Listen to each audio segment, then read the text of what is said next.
Estamos avanzando en la dirección correcta. Hoy día las historias fueron muy inspiradoras y creo que nos dejan un sabor, que vamos bien encaminados de que este es el camino para seguir avanzando.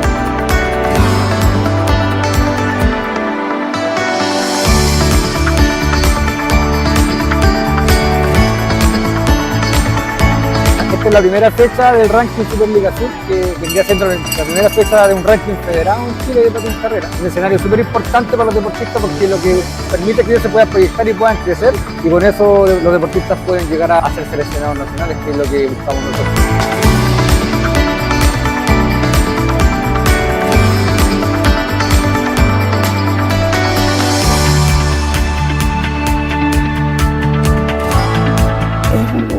Que no tan solo va a beneficiar a un grupo de niños con necesidades educativas permanentes, sino que va a poder estimular a toda una comunidad que realmente lo necesita. Muy agradecida de este proyecto y todo lo que hemos ganado para bien de nuestra comunidad y para seguir trabajando en los comedores con mucha ganas.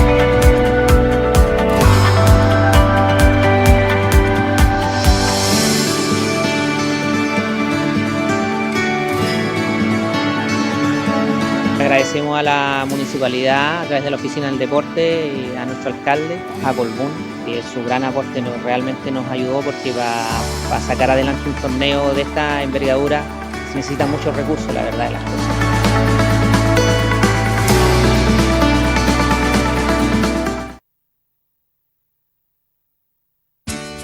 Brocomex Chile S.p.A., ubicados en Sotomayor 1181, pleno centro de Coronel. Abierto de lunes a domingo. Ofrece al público de Lota, Coronel y la octava región todo tipo de materiales de construcción importados con alta calidad y tecnología, como revestimiento metálico siding, revestimiento interior PVC, PVC mármol, wall panel PVC, viga wall panel, pegamentos de productos tendencia, porcelanatos, cerámicas, pisos flotantes, espejos LED en tendencia, lavaplatos inteligentes, muebles con cubierta de cuarzo, todo en planchas y revestimientos, tornillos y mucho más, todo en un solo lugar. Tecnología y garantía alemana, atendido por sus dueños. En Sotomayor 1181, reparto gratis en Coronel y Lota. Brocomex Chile S.p.A.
¿Qué tal, queridos amigos? ¿Cómo están ustedes? Gusto de saludarlos. Tengan ustedes muy buenas noches, una vez más, en su programa, que se llama De lo humano a lo divino, y que estamos ya en la segunda temporada, y este es el segundo capítulo, en donde usted sabe de que nosotros hablamos de frente, con la verdad, y tratamos en lo posible hacernos asesorar por expertos para poder llevarle una muy buena información y a través una muy buena orientación. Queremos saludar a todas las personas que están conectadas y, por supuesto, están conectadas en familia. Yo sé que hay amigos, hay agrupaciones que se sientan a decir, ya, ok, comenzó el programa, juntémonos, y comienzan a dialogar y también a escribir. Y usted puede hacerlo a través de la plataforma Facebook, estamos también en vivo y en directo por Mundo Pacífico, el 769 y Canal Zonal Televisión 5. Así que tengan ustedes muy buenas noches, muchas gracias por conectarse con Canal Zonal Televisión.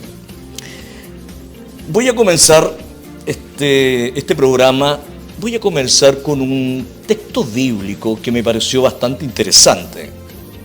En Isaías, el capítulo 65, versículo 21-22 dice: edificarán casas y morarán en ellas, plantarán viñas y comerán su fruto. No edificarán para que otro habite. La casa que yo construyo es mía. Aquí moro yo, y además, toda persona que tiene casa a futuro deja herencia. Así que hemos invitado, por supuesto, para poder conversar a un señor con una trayectoria, y además queremos agradecerle porque viene viajando desde muy lejos, quien mañana estará en un seminario muy importante con todas las autoridades del gobierno acá de la octava región, y le pedimos gustosamente que aceptara nuestra invitación, y por supuesto viene acompañado, y aquí está con nosotros el señor Carlos Marambio, a quien quiero que la cámara directamente, por favor, lo enfoque. Don Carlos Marambio, por favor, muchas gracias por venir. Buenas noches. Muy buenas noches, David, y encantado de estar aquí con usted y también acompañando a las familias que nos están viendo a esta hora de la noche. ¿Quién es don Carlos Marambio? Por favor, un poquito de historia.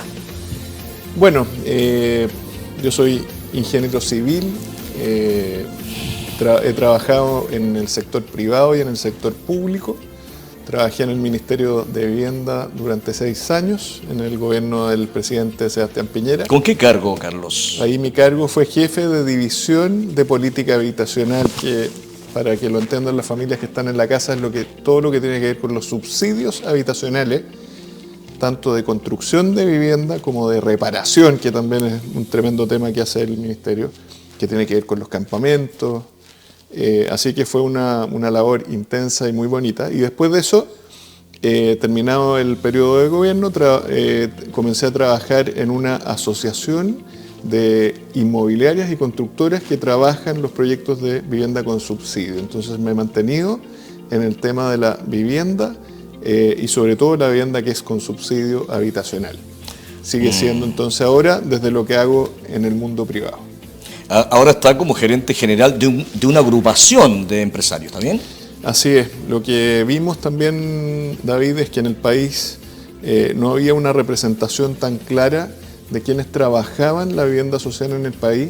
Creímos que había que armar un grupo que defendiera esto que es tan importante, que es construir, yo creo que tal como lo decía la lectura al comienzo, ¿no es cierto?, buenas viviendas con buenos equipamientos, ¿no es cierto?, que también habla de la viña. Así es. Entonces no es solo construir la vivienda, sino que también la ciudad que rodea a la vivienda. Y se requería fuerza en esto para construir buenas viviendas y para construir más y más rápido. Son muchos los desafíos que nos plantea la vivienda y vemos que se requería desde lo privado también un apoyo, una mirada desde quienes construyen, quienes diseñan estas viviendas, siempre teniendo en cuenta la familia que está en déficit habitacional. Este programa se llama De lo humano a lo divino, y fuera de cámara, Carlos, estábamos conversando cómo edificar bien con tal de que no venga una ola con arena simplemente y destruya la casa.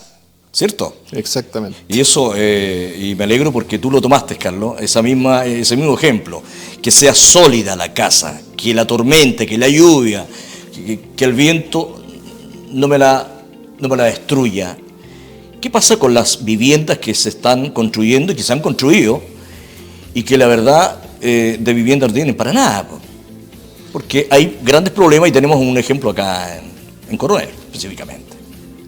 Bueno, hay que pensar en todo lo que espera una familia, su vivienda, para pensar en el dolor grande que tiene construir una vivienda de mala calidad, o que se deteriora o que no se construye de acuerdo a los estándares que se requieren.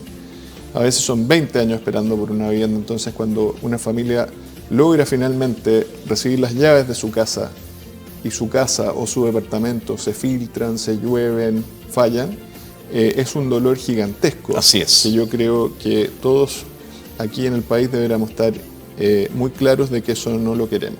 Queremos que las construcciones sean de calidad, que las constructoras construyan bien, que quienes diseñan lo hagan de manera efectiva y también que las autoridades fiscalicen cuando haya que fiscalizar, ¿no es cierto? Y de esa manera velar porque la vivienda sea un bien que se entregue a la familia y no una pesadilla que a veces ocurre cuando las viviendas fallan. Bueno, tenemos muchas viviendas que están prácticamente inhabitables.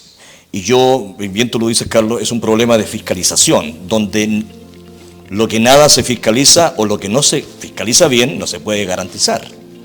¿Por qué entonces sucede estos problemas de malas viviendas? Que se pasan, que se destruyen, que la humedad ingresa. ¿Hay un problema de fiscalización por parte de la mandante? Mira, lo que tiene que ver vivienda con subsidio, yo creo que también hay un tema de los estándares, ¿ah?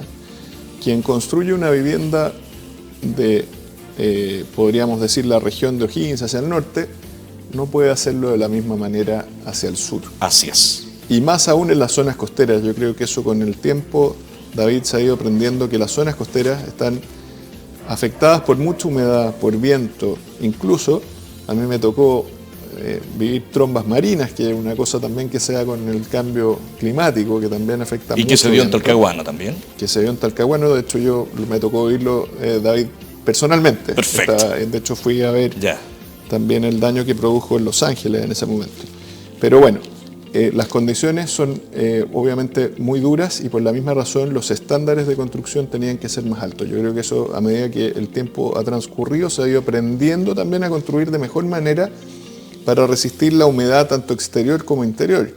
Porque una familia tiene que secar su ropa de alguna manera. Las mismas personas que habitan generan humedad más la humedad exterior. Así es. Eso técnicamente hay que trabajarlo de manera correcta. Mira, una de las grandes crisis acá en Chile, en lo que estamos viviendo, es justamente el problema habitacional.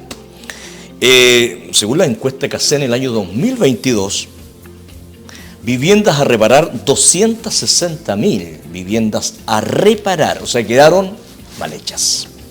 Familias hacinadas en casas que no se puede habitar, que simplemente hay una sobrepoblación dentro de 44 metros cuadrados, por decir algo, ¿no? ¿Ya? Son 100.000 viviendas que faltan allí. Ya estamos hablando, y si nosotros seguimos sumando, familias pagando arriendo por el Estado, que el Estado le está cubriendo mensualmente un arriendo, son miles de pesos, pero esa gente nunca va a tener su casa propia. Y como bien lo digo yo, el que no tiene su casa propia no deja herencia. Están familias particulares que a sus bajos sueldos pagan arriendo, porque tampoco el Estado les cubre un arriendo. ¿Qué hacemos con todas estas familias y que son miles que hoy estamos, y por algo ustedes están aquí? Y por algo va el seminario mañana, que se llama Destrabando los Problemas Sociales.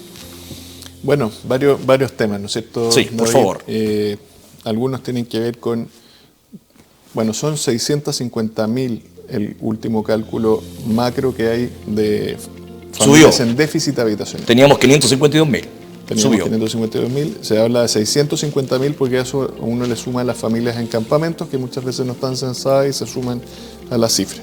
Pero aparte de eso son todas estas viviendas que hay que reparar. Eso, lo que digo, las 650.000 son o viviendas que son inhabitables derechamente, Ya. o hogares allegados o núcleos de familias que viven hacinados, más de 2,5 personas por dormitorio. Esas son 650.000. Pero viviendas que hay que reparar, condominios sociales que hay que arreglar, esa cifra se le da sobre el 1.000.000 de viviendas, David. O sea, el desafío gigantesco. 1.200.000 tengo yo acá. 1.200.000. Y por la misma razón, nosotros creemos que la vivienda social, lejos de salir de las temáticas, justo este año que estamos en elecciones presidenciales, David, sí, creemos que tiene que ser un gran tema para comenzar el siguiente periodo de gobierno, porque hay un periodo que está terminando, con un plan de emergencia habitacional que plantea construir 260.000 viviendas. Bueno, viene otro gobierno que lo que nosotros queremos es que parta con la vivienda como primer tema, con la vivienda social, con la vivienda de interés público, le llamamos ahora, a la vivienda que no solamente social, sino también vivienda de integración social, vivienda con apoyo de la clase media. Bueno, todas esas viviendas son importantes que se vayan construyendo y se vayan construyendo más rápido. Hay un valor, Carlos, hay un valor. Vamos a hablar de las viviendas sociales. No lo tengo acá en pregunta, pero en la medida que estamos conversando, hay un valor de una casa social básica, solidaria, donde la gente pueda vivir tranquila. ¿Cuánto es el valor aproximadamente de construcción de una casa como esa? Estamos hablando más o menos que cuesta del orden de 1.200 UF. Si lo llevamos a plata en pesos, son más o menos 50 millones de pesos lo que puede costar la construcción de una casa. Claro, la construcción de una casa. Exactamente. Perfecto. Obviamente los precios han subido bastante, David, sobre todo luego de la pandemia se ha visto un alza de costo bastante importante de la construcción. Pero eso es más o menos lo que cuesta. Entonces eso es lo que tiene que poner el Estado cada vez que se construye una vivienda, más la compra del terreno. Si una familia dispone del terreno, se puede construir en su mismo terreno. Pero obviamente son recursos importantes que hay que disponer para esta cartera de acción del Estado que es fundamental. Bueno, estamos conversando en este minuto con don Carlos Marambio, el vocero de la Asociación de Desarrolladores de Viviendas Sociales, y representa a ingenieros, arquitectos, a empresas, y lo tenemos acá en vivo y en directo.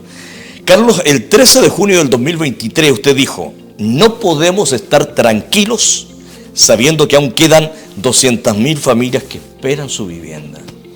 Bueno, evidentemente, nosotros como asociación vamos a impulsar siempre a que se construyan más y mejores viviendas sociales. Vemos con preocupación, David, que cada vez cuesta más sacar los proyectos. Cada vez lo que se llama la permisología, esta palabra que significa que para iniciar un proyecto tengo que pedirle cada vez a más autorizaciones, a más departamentos distintos, servicios públicos distintos para poder iniciar un proyecto, ha hecho que esto tarde cada vez más. O sea, un proyecto para que inicie puede tardar 2-3 años. Súmale a eso, digamos, la construcción, que pueden ser 2 años más. Estamos hablando de que una familia puede esperar 5 años más después de asignado un subsidio habitacional. Que pero eso es un error garrafal. Está muy compleja la situación y esa frase que tú leíste ahí tiene que ver con esto, necesidad imperiosa que tenemos de agilizar, de desburocratizar, de lograr iniciar más obras. Entonces, nosotros desde nuestro nacimiento, el año 2022 es el año que nace esta asociación gremial, hemos cada vez también impulsado que se construyan más viviendas y más rápido, a través de propuestas también, porque uno se puede quedar a veces solo en el llanto, pero lo que vemos en las viviendas de interés público es que se producen dobles revisiones entre las direcciones de obra, por ejemplo, y los servicios. Eso creemos que hay que eliminarlo, o sea, o lo revisa el servicio o lo revisa la dirección de obra, pero 2 revisiones que a veces se superponen o se traslapan en tiempo hacen que esto demore mucho más. Y muchas veces la opinión es distinta entre una con otra. Y ahí exactamente, y ahí tú pasas meses tratando de resolver a uno y otro. Entonces creemos que hay que hacer un esfuerzo importante porque esta burocracia se logre resolver en beneficio de la familia. Claro, Carlos, pero eso significaría, como bien usted lo dijo, eliminar uno de los 2 departamentos que tenga que ver, porque mientras más llave tengo, más puertas tengo que abrir. Y eso significa un problema para ustedes, porque le impide ir avanzando en la medida del proyecto que tienen en la mente. O sea, ustedes tienen un proyecto de decir, en esto vamos a demorarlo 1 año, pero resulta que no es 1 año. 1 año se demoraron en entregarle los papeles. Esa burocracia en Chile, ¿cuándo vamos a terminar, Carlos? No sé. Yo creo que muchas veces nosotros los chilenos nos gusta tener la casa bien ordenada y somos bastante normativos en muchas cosas, pero a veces la tuerca se pasa de rosca. Perfecto. Y lo que dejamos de ver es la necesidad imperiosa de tantas familias que necesitan habitar una vivienda porque viven de forma muy precaria o muchas veces, como tú lo mencionabas, no pueden pagar el arriendo. Así es. O quedan sin empleo. Entonces, si uno pone en real importancia que la vivienda es una primera necesidad para habitar, y en Chile también, como tú bien lo decías, es también una herencia, porque además nuestros adultos esperan dejar eso como una herencia a sus hijos, y eso es algo muy arraigado en Chile. Vemos que es muy importante acelerar los inicios, y eso es lo que muchas veces no se pondera bien, y a veces por proteger una u otra cosa que busca, los permisos buscan proteger algo, ¿no es cierto? Claro. A veces de que se construya de una manera adecuada en la altura, que son los permisos de edificación, ¿no es cierto? La norma, a veces el medio ambiente, a veces el tránsito, pero a veces también nos pasamos de rosca y hace que sea imposible básicamente avanzar en un proyecto y cosa que perjudica, por supuesto, a la familia. Hay empresas constructoras con problemas serios de caja. Comienzan un proyecto, luego a mitad de camino dicen no tenemos más recursos, se van a la quiebra y se van. ¿Quién corta ahí? ¿Cómo podemos evitar que las regiones, que las comunas pueden evitar que un empresario, ahora vamos al otro lado, que los empresarios no fallen sabiendo que se adjudicaron una propuesta y a mitad de camino eso les perjudica a ustedes como imagen? Por supuesto, nosotros como gremio siempre vamos a buscar que la vivienda se inicie y se termine, y obviamente que se termine de manera correcta. Cuando ocurre lo que tú dices, que quiebra una empresa, pueden haber distintas razones, pero creo que la primera es justamente saber a quién le mandato yo la construcción. Si la empresa constructora es seria, tiene el capital para poder iniciar el trabajo. Esto no solamente es por subsidios del Estado, sino que uno tiene que tener un capital de trabajo para poder iniciar. Pero la segunda patita tiene que ver con el lado de lo público, por el otro lado también. Para que una vivienda social se termine, tienen que estar los recursos durante esa vida de construcción, en el momento oportuno, cuando se requiere. Y eso también a veces falla y produce quiebres por la falta de recursos desde lo público a lo privado. Entonces, tiene que funcionar esto muy engrasado, los pagos de lo público, pero empresas serias que sean revisadas con lupa antes de partir. ¿Ustedes a cuántas empresas representan? Nosotros somos 45 socios con proyectos que van desde la región de Antofagasta a la región de Aysén. Esa es la distribución geográfica. Y dentro de las 45 hay empresas chicas, medianas y otras más grandes, hay de todo. Y lo que tú dices de la caja es un tremendo tema. Llevamos, David, 5 años de crisis, una de las peores crisis inmobiliarias del país. Sí. O sea, esto es lectura transversal, más allá que la crisis asiática, que la crisis subprime que afectó al rubro inmobiliario y construcción. Esta ha sido una de las crisis más duras. Entonces sí ha sido un momento álgido de caja. Es decir, que las empresas no cuentan con los recursos suficientes muchas veces para avanzar y que ha habido que tomar ciertas medidas para acompañar también a las empresas y que logren terminar sus proyectos. Entonces, eso indica que la banca no confía en los empresarios. Ahí yo también soy un poco crítico de esa postura. Concuerdo que nos gustaría ver mucho más presente a la banca. Porque uno también ve finalmente los números al cierre del año, ¿no es cierto? A los bancos les va fantástico, no hay ningún banco que le vaya mal, digamos. Claro. Entonces, pero sí los hemos estado alejados luego de la pandemia y claro, como que hemos visto que se han alejado de la industria habitacional porque es una industria de riesgo, porque quizás los márgenes no son tan altos y sí los hemos visto más alejados, nos gustaría verlos más cerca. Además de eso, subieron los costos de financiamiento bastante, el alza de tasas se produjo en varios sectores, no solo a las familias también, sino que a las constructoras. Eso, por suerte, David, ya ha ido también acomodándose. Ha ido regulando la banca. Y regulándose. Sí. Entonces ahora vemos un escenario mejor que el de hace 1 año o 2 años. Pero evidentemente son un actor muy relevante en esto y esperamos también contar con ellos para los próximos años porque esperamos se produzca más vivienda en los próximos años. Necesitamos acelerar, no frenar. No estamos bien, necesitamos avanzar más rápido. Ese es el mensaje también que le estamos transmitiendo a las candidaturas presidenciales. Pues. Bueno, todos los proyectos en realidad, tanto minero como también en construcción, lamentablemente se tienden a parar cuando existen estos temas políticos de traspaso de mando, ¿no?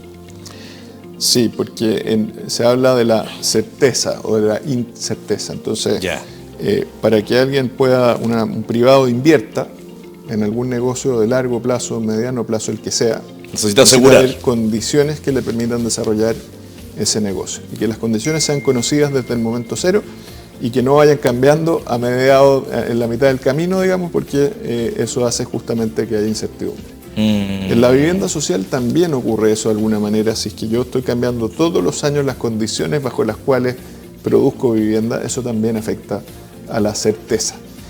O estos permisos tan eternamente largos que no se autorizan, solo para poner un par de casos, pero el Consejo de Monumentos Nacionales, cuando se demora un año en definir qué hacer con un trabajo arqueológico en un proyecto y deja frenado un proyecto, eso afecta y le da incertidumbre al proyecto, por poner un ejemplo. Pero lo mismo pasa a veces con direcciones de obras hidráulicas, con medio ambiente, en fin, con distintas temáticas sectoriales que afectan a esto. Y si tú lo sumas, tienes la tormenta perfecta. Wow. Bueno, estamos conversando con don Carlos Marambio, él es gerente general, donde hay 47 empresas que están ahí en el gremio y que son los responsables, en su mayoría, de construir viviendas sociales y, por supuesto, estamos hablando del DS-19. ¿Sí? Entonces, queremos invitar a todas las personas que están en sintonía, por favor, llame a aquellas personas que quieren saber qué pasa con su casa, cuándo viene su casa, cómo está el ambiente para construir viviendas sociales. Yo no sé si estamos directamente al aire. ¿Sí? Estamos al aire, perfecto. Bueno, este gobierno, Carlos, y nosotros nos identificamos, por decir la verdad, sin una mala intención, no hay detrás de eso, pero este gobierno tomó un desafío de 260.000 viviendas en 4 años. Usted respondió que era difícil, eso es lo que usted me dijo. Esto es lo que usted dijo en su entrevista, pero que estaban disponibles como desarrolladores con ideas, acciones para aportar, llegar a la meta. ¿Qué pasó? ¿Cómo está esas 260.000 casas? ¿Hasta dónde estamos? ¿Alcanzamos a llegar o quedamos muy bajo esa propuesta? A ver, la meta de 260.000 viviendas era una meta exigente.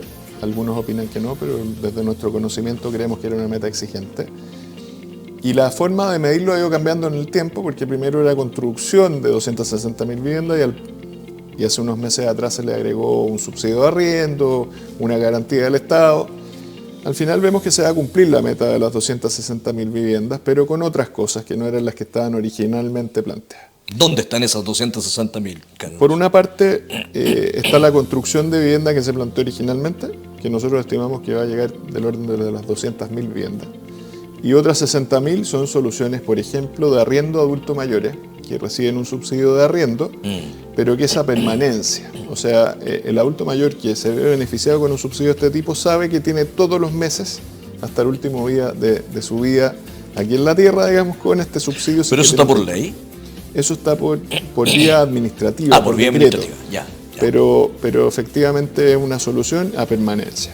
Por otro lado está una nueva garantía que se emitió el año pasado, que se llama FOGAES, que permite a las familias, con una garantía del Estado, tener un crédito mayor del porcentaje de las viviendas. Eso ha ido sumando a las soluciones de las 260.000 viviendas. Ahora, ¿qué es lo que vemos, David? Que es insuficiente para cubrir las 650.000 viviendas que hablábamos hace un tiempo. Así es. Y que hay que acelerar el ritmo, porque uno de los motivos del seminario que vamos a tener mañana en la Universidad del Desarrollo de Concepción. Van a estar todas las autoridades invitadas. Van a estar las autoridades invitadas y vamos a tener también importantes panelistas que van a estar hablando, hasta la Seremi de Vivienda de la región del Biobío, hablando sobre el tema de la integración social. Porque ha costado mucho lograr iniciar las viviendas, entre otras cosas porque han subido los costos, o sea, los plazos son más largos. Entonces vemos que hay que darle un empuje fuerte a este programa que produce viviendas de muy buena calidad. Los proyectos de integración social, David, a lo largo del país son proyectos de altísimo estándar constructivo. Una pregunta básica, Carlos, yo represento al público que está en casa en este minuto. ¿De cuántos metros cuadrados estamos hablando de esa vivienda de buena calidad? A ver, estamos hablando, en el caso de los departamentos, de más o menos 52 metros cuadrados los departamentos. ¿Cuántas personas pueden vivir bien ahí con cuarta persona? Esos departamentos tienen 2 o 3 dormitorios. 2 a 3 dormitorios. 2 a 3 dormitorios. Entonces, ¿son sólidas? ¿Son casas, departamentos? ¿Qué son? Hay casas y hay departamentos. Pues, en las ciudades más consolidadas lo que uno ve más es departamentos, porque cuesta más encontrar terrenos para construir casas. ¿En altura? En altura. ¿Cuánto Entonces, más o menos en 4 o 5 pisos? Usualmente son 4 o 5 pisos. Ya. Algunos casos son con ascensores, más de eso, pero son pocos casos. Ya. Así que la mayoría son 4 o 5 pisos y loteos de viviendas, casas. Que eso también hay bastante en la comuna de Coronel, San Pedro de la Paz, en el mismo Concepción y Talcahuano. Y son proyectos que también buscan buena localización en la ciudad, que yo creo que, de nuevo tomando la lectura inicial, ¿no es cierto?, que hayan viñas, no solo en la casa. Es importante que no construyamos la vivienda social solamente en la periferia de las ciudades, alejado de los equipamientos, y eso es algo que siempre hay que estar cuidando. En algún momento en el país nos fijamos solamente en la cantidad de viviendas que se construían y no dónde las estábamos construyendo, y eso generó muchos problemas a las familias, porque cada vez están más lejos de sus lugares de trabajo, se demoran más en el desplazamiento, Sí, claro. lejos de los hospitales. ¿Y el costo de vida es más alto? Y el costo de vida es más alto. Sí, claro. Y por ende hay que esforzarse también porque estas viviendas estén bien localizadas, que es una de las virtudes que tiene este programa DS19, que mañana conversaremos con lujo de detalles y en bastante profundidad, bajo una mirada también regional. Muy bien.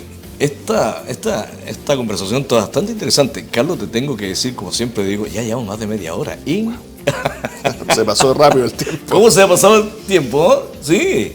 Muy bien, entonces vamos a una pausa comercial, señor director, para que podamos respirar un poquito. Carlos, por favor, y luego seguimos con la segunda parte, acá en su programa de lo humano a lo divino. Por favor, quédese sentadito ahí nomás, invita a los amigos porque viene algo más importante.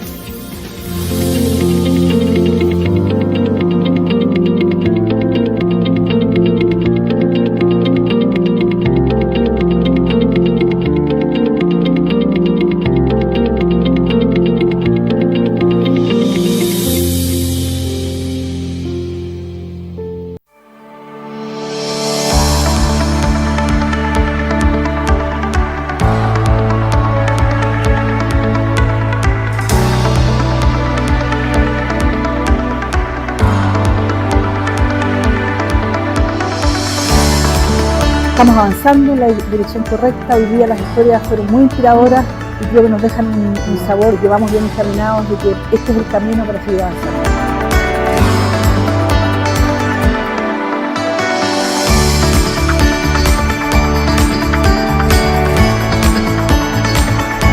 Esta es la primera fecha del ranking Superliga Sur, que vendría siendo la primera fecha de un ranking federado en Chile de patín carrera. Un escenario súper importante para los deportistas porque lo que permite que ellos se puedan proyectar y puedan crecer, y con eso los deportistas pueden llegar a ser seleccionados nacionales, que es lo que buscamos nosotros.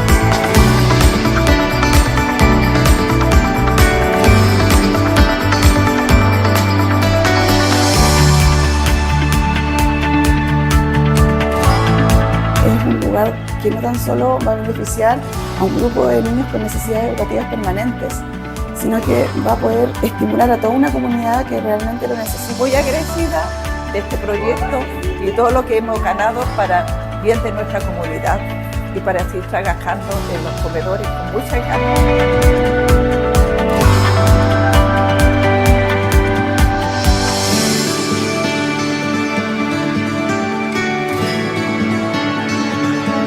Agradecemos a la municipalidad a través de la Oficina del Deporte y a nuestro alcalde, a Colbún, que su gran aporte realmente nos ayudó, porque para sacar adelante un torneo de esta envergadura se necesitan muchos recursos, la verdad de las cosas.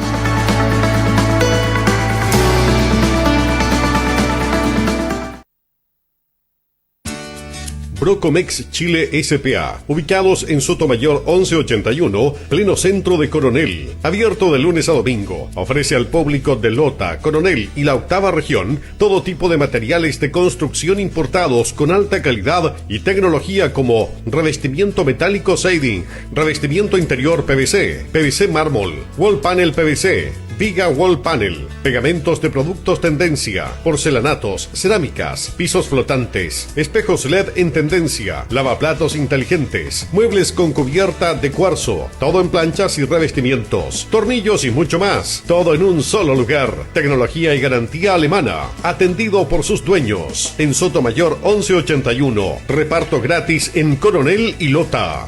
Brocomex Chile S.p.A.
Bueno, ya estamos de vuelta acá en el programa del Humano a lo Divino, conversando con don Carlos Marambio, gerente general de una agrupación de empresarios y microempresarios a nivel nacional.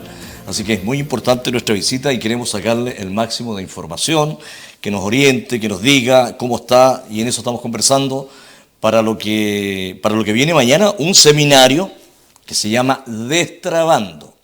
Qué importante ese nombre que le pusieron a usted, ¿eh? Destrabando. ¿Dónde está trabado eso?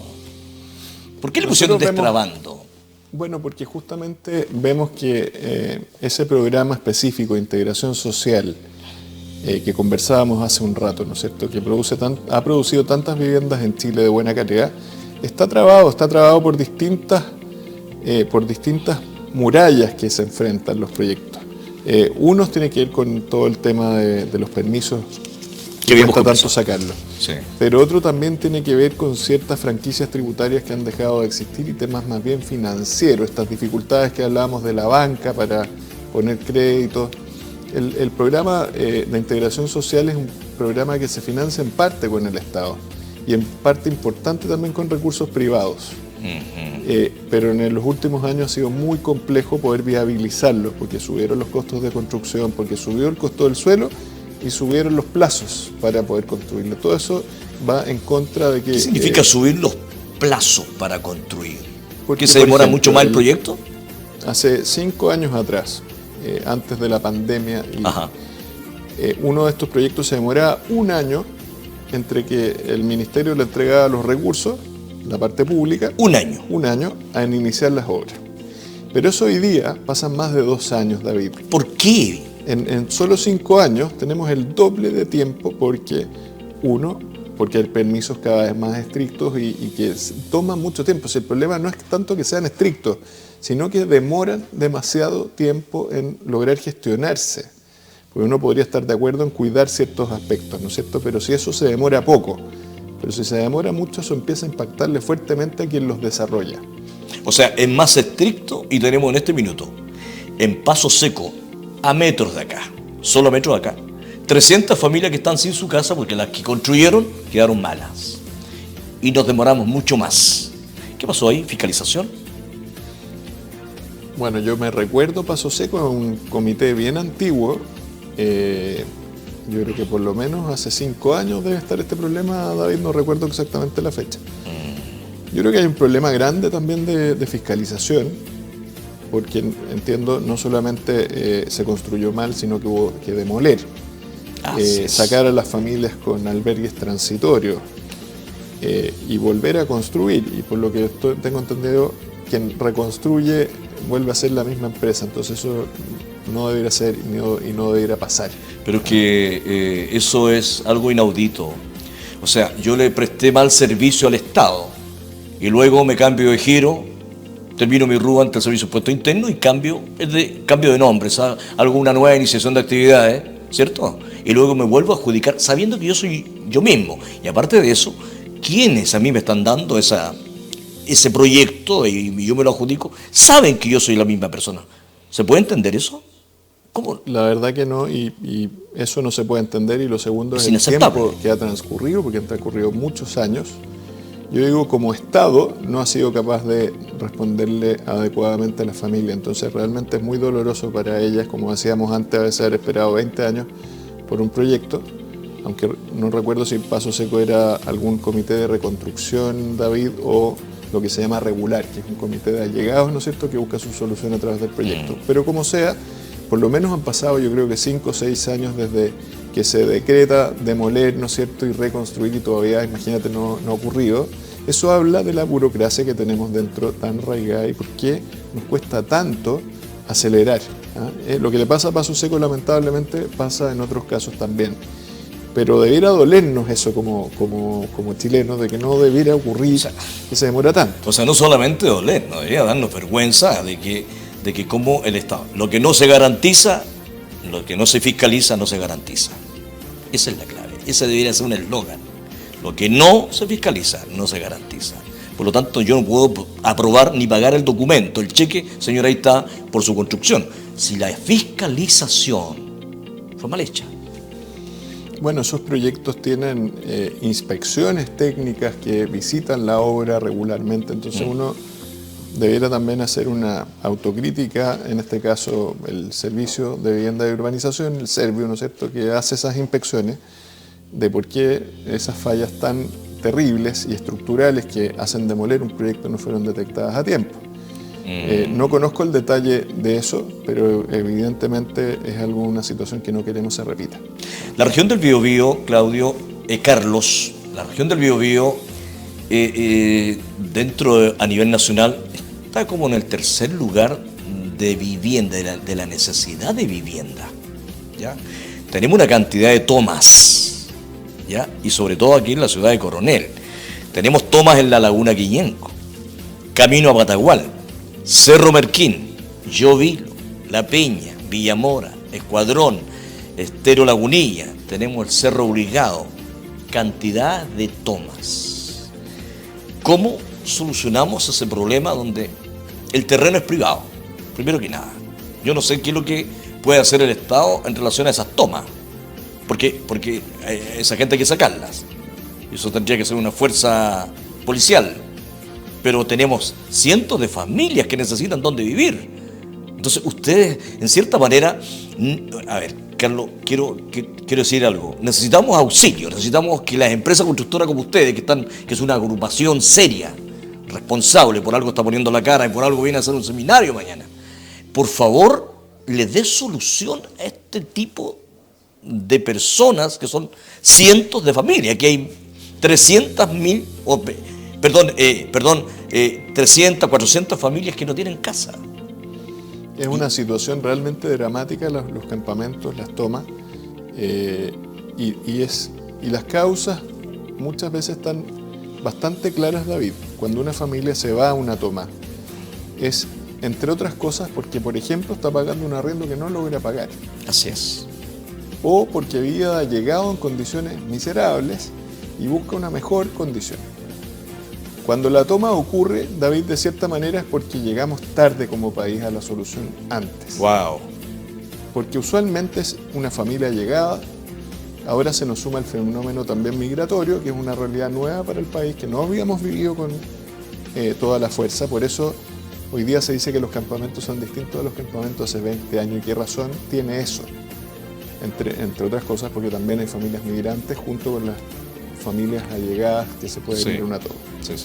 Es un problema complejo de resolver, David, no hay soluciones, yo diría, muy fáciles para esto, pero uno es que haya una política de apoyo al arriendo mientras tú buscas tu vivienda en propiedad, porque eso no nos vamos a olvidar de la vivienda en propiedad, pero mientras tú arriendas, mientras buscas, por ejemplo, una familia de clase media, tener el pie para poder tener un crédito hipotecario y comprarse su vivienda, ¿qué hace mientras tanto? Creemos que hay que robustecer la política de apoyo al arriendo para familias de bajos ingresos y para familias de clase media también. Eso por una parte. Lo segundo es construir más rápido. Es lo mismo que hemos estado conversando en esta conversación. Mientras más proyectos se vayan construyendo, DS49, Fondo Solidario, integración social, y la familia ve un horizonte de luz más cercano en el que va a tener su vivienda en propiedad, se aleja la posibilidad de irse a una toma de terreno, que es una medida desesperada, digamos, de emergencia, que si tú no tienes proyectos habitacionales, lo ves como la única salida. Claro que sí. Bueno, Carlos, el 16 de enero del 2020 se promulgó una ley, la ley 21.202, que protege ecosistemas en contextos urbanos. Estamos hablando de humedales urbanos. Yo quiero mostrarle, Carlos, aquí tiene una carpetita que yo le traje, porque aquí hay un ejemplo. Por favor, Muchas Carlos, gracias. nos vamos a ir los dos con las mismas hojas y quiero que veamos esta foto. Esta foto, que me gustaría que la mostrara la cámara, por favor, señor directora, se puede hacer un zoom con esa foto. Señor director. Perfecto. Mire, bueno, esas son fotos tomadas hoy, ¿ya? Y hace 2 días atrás, aquí estábamos con lluvia, con temporal. Entonces, la ley sale que el año 2000, ese es un terreno que queda en la Villa Santa Carolina, Santa Carolina, que está al frente de la comisaría de Villamora. Santa Verónica, Villa Santa Verónica, 8,5 hectáreas de terreno. Si usted ve esa foto, la siguiente foto, Carlos, ahí está el proyecto. Ese proyecto se comenzó a realizar desde el año 2019, 2018 y 2019. Hace 6 años Hace atrás. 6 años atrás, ¿ya? Se gastaron miles de pesos para construir y hacer ese proyecto, porque no solamente la gente ve casas, ustedes también tienen que mover equipo de gente, arquitectos, dibujantes, qué sé yo, una cantidad, cientos de reuniones, cálculo, compra, qué sé yo, ver la cantidad de factibilidad del suelo, planificación. Estudio, planificación y todo lo que usted sabe. Sí. Aquí caían 400 departamentos. Y si usted ve la siguiente lámina, ahí está con calle, usted puede ver, está con calle. Por favor, yo quiero, señor director, no sé si me lo puede mostrar, por favor, si me puede hacer un zoom ahí, eso es, ahí están. Y estas son, Carlos, tú tienes por ahí, tú tienes el proyecto, ¿cierto? Que yo mostré, no, el anterior, la lámina anterior, tú la tienes ahí. Si puedes, por favor, a Carlos, enfocarle esa cámara.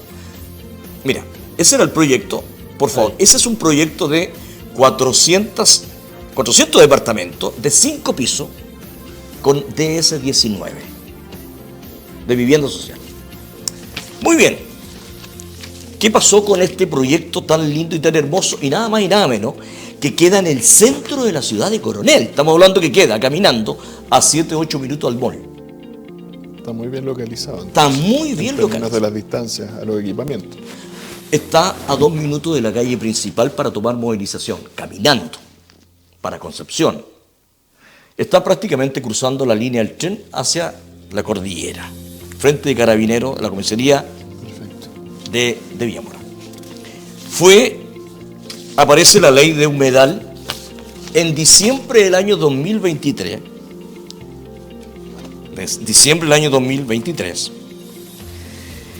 Dice, desde que está vigente la ley número 21.202 y su decreto supremo número 15 del 2020, dice que un alcalde o municipio puede solicitar formalmente al Ministerio del Medio Ambiente que un determinado terreno dentro de su radio urbano sea declarado oficialmente como humedal urbano protegido. Usted vio las primeras láminas. Yo fui a sacar la foto hoy personalmente. Habían sus 6 aves que estaban allí, un poco de, ¿ya? Pero en la última lámina, un poco de agua que había ahí, pero en la última lámina, usted se da cuenta que tiene aquí, en la última lámina de colores, sí, ahí está el humedal. Y este proyecto lo que hacía era dejar el humedal, lo que era en cierta manera humedal, ¿ya? Porque ahí se sacó mucho terreno, se hizo un hoyo en realidad para poder estabilizar la población que se iba a construir. Por lo tanto, el humedal estaba dentro del proyecto, se iba a resguardar, por lo tanto, iba a quedar muy bonito, casas comerciales, y se declara humedal y quedaron 1.600 personas sin su vivienda, justo acá en el centro, en el corazón de Coronel. ¿Qué me dice usted a todo esto? Bueno, varias cosas. Uno, que es parte de lo que también señalaba, tenemos que ponernos de acuerdo como país en cuáles son las primeras necesidades. Perfecto. Si tenemos 400 familias que viven de allá, pagando el costo del arriendo o del allegamiento, ¿no es cierto? Vemos que es una necesidad imperiosa también encontrar alguna solución digna para ella. Si esto se construye en un paño que está bien localizado, es aún una mejor noticia para las familias.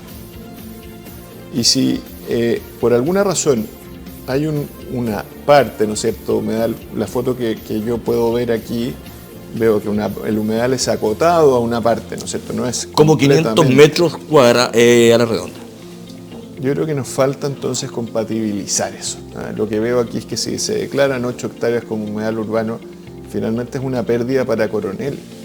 Absolutamente. Y ahí es donde vamos al problema, ¿no es cierto?, de qué solución buscan las 400 familias si se les niega esta opción. Pero el proyecto estaba dando, yo creo, con la solución adecuada, que es, si hay una parte que es humedal, cuidarla. Exacto. Tratarla, digamos. No significa pasar la aplanadora por arriba del humedal, sino que es cuidar esa parte, pero además te permite construir un proyecto que además uno podría pedirle que fuera amigable con el humedal, ¿no es cierto? Creo que sería lo más positivo para la comuna de Coronel. Vemos que esto ha sido de cierta manera utilizado. Eso es lo que también hemos visto en otras ciudades del país, David. ¿Políticamente? Yo no sé si políticamente, pero quizás con un fin de cuidar la ecología o el medio ambiente al extremo, que yo creo que está bien cuidar el medio ambiente, no estoy opinando lo contrario. Perdón, hay una frase que me gustó: 1000 disculpas para 1 millón de beneficios. Es que de otra manera, como sociedad nos vamos a estancar, porque es imposible no desarrollar proyectos sin generar algún impacto, pero hay que ponderar lo positivo que genera ese proyecto. Y ahí es donde yo creo que estamos quizás no ponderando bien lo positivo versus el costo que genera, en este caso, 400 familias, 1.600 personas que van a vivir en una condición. Esa es la primera etapa, Carlos. En la primera etapa, si son 8 hectáreas, claro, quizás entran bastantes más etapas. Y ojo, Carlos, y con todos los estudios realizados, y no solo realizados, sino que el Serviu también lo reconoce como aprobado. Sí. Entonces, ustedes tienen mañana un seminario. ¿Cómo destrabamos este problema? Este es un ejemplo. Bueno, es una pregunta de difícil solución. Yo he visto en otras ciudades del país que se han impugnado declaratorias de humedales. Ojo con eso. También, como tenemos proyectos desde Antofagasta hasta la región de Aysén, nos toca escuchar temas bastante variados. En la región de Coquimbo, por ejemplo, hay una declaratoria humedal que se impugnó ante la justicia y hoy día se retrotrajo. Perfecto. Con un daño gigantesco para los proyectos que se querían desarrollar ahí, también proyectos de vivienda social, de integración, y han pasado 6 años. Pero bueno, se retrotrajo la medida y yo creo que con bastante conciencia de cuidar el medio ambiente, pero donde realmente uno lo requiere proteger, porque hay que cuidar un ecosistema. Pero en este caso, cuando uno ve un terreno que es factible, hay que pensar, si no, ¿dónde voy a ir a construir viviendas, David? Si no, la ciudad va a seguir creciendo. Y ahí no es lo que va a pasar. Vamos a seguir deteriorando bosques, suelos agrícolas. Esto tiene un costo.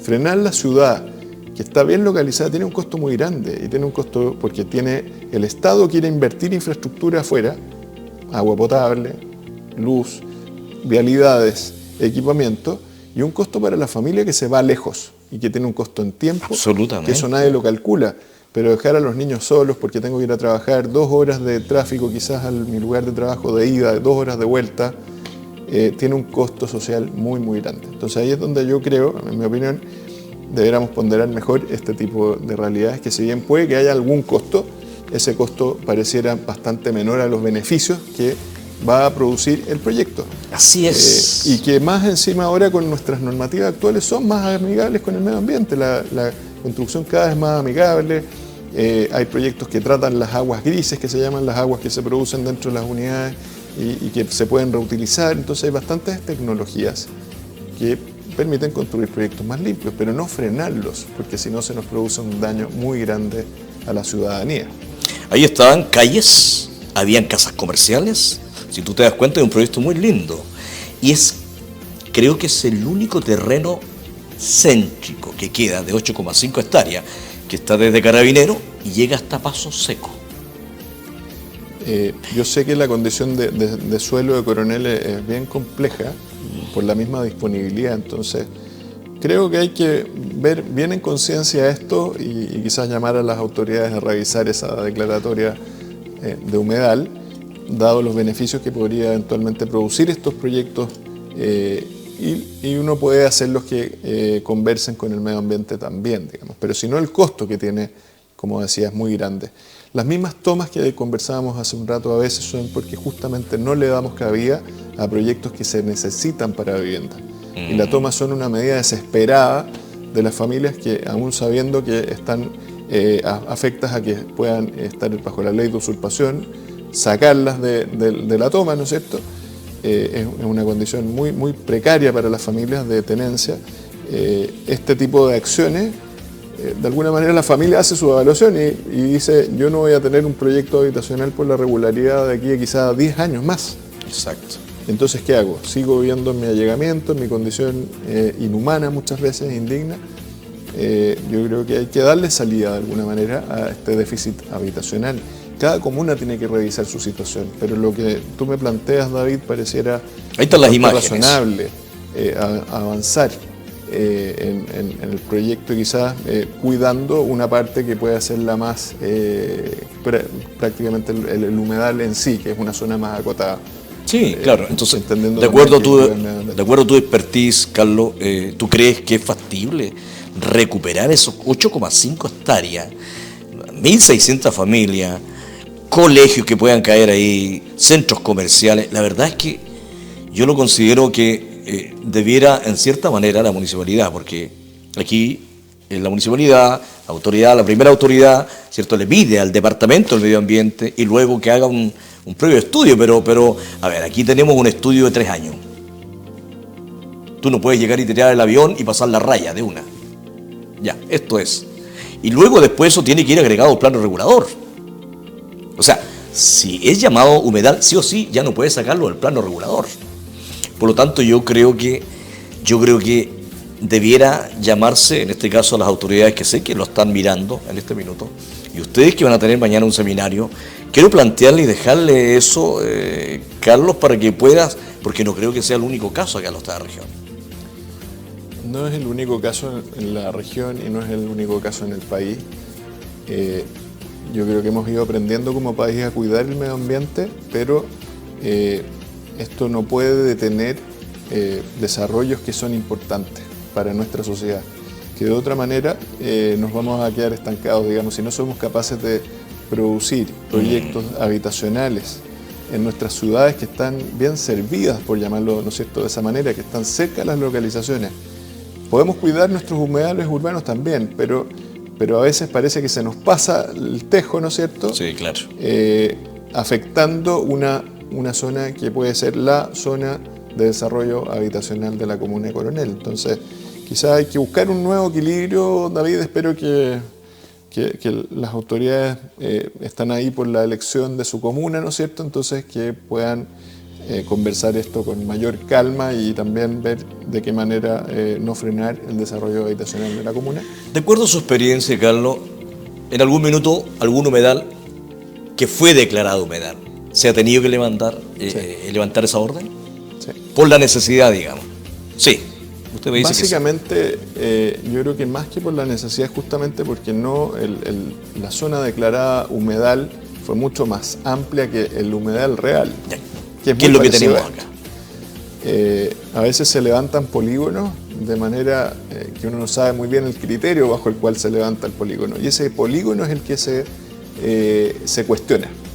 Y en este caso, como yo les explicaba en la ciudad de Coquimbo, ocurrió esto, digamos, de que se planteó un polígono que afectó una serie de proyectos habitacionales y la justicia determinó que el polígono estaba más allá del humedal propiamente tal. Ya, esto puede llegar a la justicia. Recuperarse terreno. Ya. Esto podría llegar a la justicia perfectamente si uno cree que el polígono no cumple los requerimientos necesarios bajo la lógica de un humedal real.